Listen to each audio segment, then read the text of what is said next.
రాకాలోకంకి స్వాగతం. జై హింద్ మిత్రులారా. ఇవాళ ఆర్ఎస్ఎస్ గురించి మాట్లాడుకుందాం. ఆర్ఎస్ఎస్ కార్యకర్తలు సాధారణంగా తమలో తాము మాట్లాడుకుంటున్నప్పుడు చాలా బాధపడేది ఎప్పుడు తెలుసా? ఎప్పుడైతే దాన్ని విమర్శించే వాళ్ళు విమర్శించటం మానేస్తారో ఆర్ఎస్ఎస్కి అప్పుడు చాలా బాధ కలుగుతుంది. ఎందుకంటే ఎదుగుతున్నంత కాలము విమర్శలు ఉంటాయి, ఎదగడం ఆగిపోతే విమర్శలు ఆగిపోతాయి. కాబట్టి తిట్టే నోళ్ళు మూతబడిపోయినాయంటే ఓహో మనం ఎదగడం ఆగిపోయామా అన్నటువంటి భయం ఆర్ఎస్ఎస్ కార్యకర్తలకు కలుగుతూ ఉంటుంది. 4-5 రోజులు తిట్టేవాళ్ళు, విమర్శించేవాళ్ళు, శాపనార్థాలు పెట్టేవాళ్ళు రోడ్లకెక్కి మతోన్మాద సంస్థ, పలానా సంస్థ అని చెప్పి తిట్లు తిట్టకుండా ఉన్నట్లయితే 4 రోజులు తిట్టకపోతే ఆర్ఎస్ఎస్ కార్యకర్తలకి అనారోగ్యం వచ్చేస్తుంది. తిడుతూ ఉంటేనే మాకు బాగుంటుంది, ఎందుకంటే మేము ఎదుగుతున్నటానికి అది సూచన అని చెప్పి చాలామంది ఆర్ఎస్ఎస్ కార్యకర్తలు, సీనియర్ కార్యకర్తలు నవ్వుతూ అంటారు. వాస్తవానికి అది నిజం కూడా. ఎందుకంటే బలం లేని సంస్థను ఈరోజు సిపిఐని ఎవరు తిడుతున్నారు? సిపిఎం గురించి ఎవరు మాట్లాడుతున్నారు? బలం ఉన్నవాడిని తిడతారు, అక్కస్తో తిడతారు, ఈర్ష్యతో తిడతారు, వ్యతిరేకతో తిడతారు, అసూయతో తిడతారు, మొత్తానికి తిడుతూ ఉంటారు.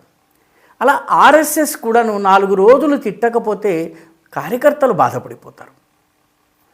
ఆర్ఎస్ఎస్ చీఫ్ సర్సంఘ చాలక్ అంటుంది. ఆర్ఎస్ఎస్ సర్సంఘ చాలక్ అంటే అధ్యక్షుడు కాదు, వాస్తవానికి spiritual head of the organisation. ఆయన ప్రస్తుతము విదేశ పర్యటనలో ఉన్నారు. మోహన్ భాగవత్ ఆర్ఎస్ఎస్ సరసంఘ చాలక్ గతంలో కూడా విదేశాలకు వెళ్ళారు. అప్పుడు ఎప్పుడు కూడాను వ్యతిరేకత రాలేదు. ఆయన వచ్చారు, ప్రసంగించారు, వెళ్ళారు. సరసంఘ చాలక్ కూడా ఆయన వెళ్ళి వచ్చారు. ఎప్పుడూ పెద్దగా ఏమీ విమర్శ రాలేదు. ఈసారి ఆర్ఎస్ఎస్ యొక్క 100 సంవత్సరాలు పూర్తయిన సందర్భంగా, 101లో అడుగు పెడుతున్న సందర్భంగా ఆ సంస్థకు సంబంధించి ప్రపంచవ్యాప్తంగా ఉన్నటువంటి అభిమానులు, కార్యకర్తలు, మిగతా వాళ్ళందరినీ కలిసేందుకు, యావత్ ప్రపంచానికి ఆర్ఎస్ఎస్ గురించి చెప్పేందుకు ఆయన ప్రస్తుతము అమెరికా, కెనడా, బ్రిటన్ ఈ 3 దేశాల్లో పర్యటిస్తున్నారు. ఆగస్టు 25 నుంచి పర్యటన ప్రారంభమైంది. దీనిలో ఆయన 3 ప్రధానమైనటువంటి లక్ష్యాలతో ఆయన పర్యటనకు వెళ్తున్నారు. మొట్టమొదటి లక్ష్యము ఆర్ఎస్ఎస్ గురించి, భారతదేశం గురించి, హిందూ ధర్మం గురించి ఉన్నటువంటి అపోహలు, తప్పుడు అభిప్రాయాలు ఏవైతే ఉన్నాయో వాటిని తొలగించే రీతిలో సంవాదాన్ని నిర్వహించాలి అన్నది. భారతదేశం గురించి కూడా ఉన్నటువంటి అపోహల్ని తొలగించాలి. ఈ లక్ష్యం, ఇది మొట్టమొదటి లక్ష్యము. రెండవ లక్ష్యము వసుధైవ కుటుంబకం. భారతీయులందరూ కూడా మొత్తం ప్రపంచం ఒక కుటుంబం అని భావిస్తారు. జగమంత కుటుంబం నాది అన్నది మన భావన. కాబట్టి వసుధైవ కుటుంబకమన్న భారతీయ భావనను విశ్వవ్యాప్తం చేసే ఉద్దేశం రెండవది. మూడవది అమెరికా, కెనడా, బ్రిటన్ ఇటువంటి దేశాలలో ఉన్నటువంటి సమాజంతో, అక్కడ స్థానిక సమాజంతో ఆర్ఎస్ఎస్ గురించి, భారతదేశం గురించి, హిందూ ధర్మం గురించి చర్చించాలి అన్నటువంటి లక్ష్యంతో మోహన్ భాగవత్ వెళ్తున్నారు. ఈ 3 లక్ష్యాలు ప్రధానంగా ఉన్నాయి. అమెరికాలో అయితే 2 ప్రధానమైన కార్యక్రమాలు ఉన్నాయి. ఒకటి అహెడ్ అని ఒక సంస్థ ఉంది, American Hindus for engagement and dialogue. ఈ సంస్థ వాళ్ళు నిర్వహించేటటువంటి కార్యక్రమానికి వెళ్తున్నారు. Universal oneness celebrations. ఇది న్యూయార్క్లో ఆగస్టు 29న జరుగుతున్నాయి. కాబట్టి ప్రపంచమంతా ఒకటి అని చెప్పే లక్ష్యంతో ఈ కార్యక్రమం జరుగుతోంది, అమెరికాలో జరుగుతోంది. తమాషా ఏంటంటే, ఇంతకు ముందు సరసంఘ చాలక్గా ఆయన వెళ్ళినప్పుడు కానీ, సరసంఘ చాలక్ కాకుండా కూడాను అనేక మంది ఆర్ఎస్ఎస్ కార్యకర్తలు విదేశాల్లో పర్యటిస్తూ ఉంటారు. ఆగస్టు నెలలోనే ఆర్ఎస్ఎస్ యొక్క కార్యవాహ అంటే సరసంఘ చాలక్ తరువాత స్థాయిలో ఉన్నటువంటి దత్తాత్రేయ హొసబాళే ఇంగ్లాండ్లో 15 రోజులు పర్యటన చేశారు. ఆయన వెళ్ళారు, కార్యక్రమాల్లో పాల్గొన్నారు, తిరిగి వచ్చారు, వార్త రాలేదు. అలాగా అనేక మంది విదేశాలకు వెళ్తూ ఉన్నారు, పర్యటిస్తూ వచ్చారు. ఇటీవలే ఒక సీనియర్ ఫస్ట్ లెవెల్ తొలి శ్రేణి నాయకుల్లో ఒకరైనటువంటి సునీల్ అంబేకర్, ఆయన సెంట్రల్ ఏషియన్ కంట్రీస్లో పర్యటన చేసి వచ్చారు, ఉజ్బెకిస్తాన్కి వెళ్ళొచ్చారు. కాబట్టి ఆర్ఎస్ఎస్ యొక్క సీనియర్ కార్యకర్తలు ప్రపంచమంతా పర్యటన చేయటం ఇది మొదటిసారి కాదు. నిజం చెప్పాలంటే మోహన్ భాగవత్ మొట్టమొదటి ఆర్ఎస్ఎస్ సరసంఘ చాలక్ కూడా కాదు, విదేశాల్లో పర్యటించింది. 1997 ఈ పుస్తకము చూసినట్లయితే 1997లో అప్పటి ఆర్ఎస్ఎస్ సరసంఘ చాలక్ అయినటువంటి రాజేంద్ర సిన్హాజీ కెన్యాలో పర్యటించారు. 1997లో 1998లో జపాన్లో పర్యటించారు. ఆ రెండు చోట్ల ఆయన పాల్గొన్న కార్యక్రమాల వివరాలు, ఆయన ప్రసంగాలు సరసంఘ చాలక్ అబ్రాడ్ అనేటటువంటి సరసంఘ చాలక్ గోస్ అబ్రాడ్ అనే పేరుతోటి పుస్తక రూపంలో కూడా ప్రచురించారు. కాబట్టి ఇది ఫస్ట్ టైం కాదు. ఇన్నాళ్ల తరువాత ఇప్పుడు అమెరికా వంటి చోట్ల, ఇంగ్లాండ్ వంటి చోట్ల ఉన్నటువంటి ఖలిస్తానీ గ్రూపులు, క్రైస్తవ మిషనరీ గ్రూపులు, అదేవిధంగా ఇస్లామిక్ సంస్థలు, తాలిబాన్ల వంటి సంస్థలు కానీ లేకపోతే అల్ఖాయిదా వంటి సంస్థలకు మద్దతు ఇచ్చేటటువంటి సంస్థలు కూడా సరసంఘ చాలక్ రాకని వ్యతిరేకిస్తున్నాయి. చాలా ఆశ్చర్యం అనిపిస్తుంది.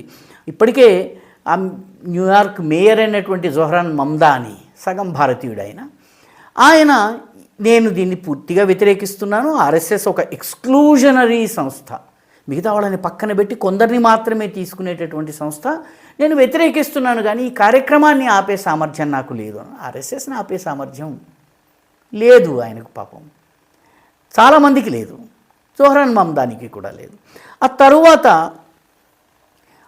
సంస్థల పేర్లు చూడండి. US commission on international religious freedom, క్రైస్తవ మత ప్రచారకులకు ఇష్టారాజ్యంగా అక్రమ మార్గాల్లో జనాభాను పెంచుకునే రీతిలో మత మార్పిడి చేసే హక్కు కావాలని కోరే సంస్థ ఇది.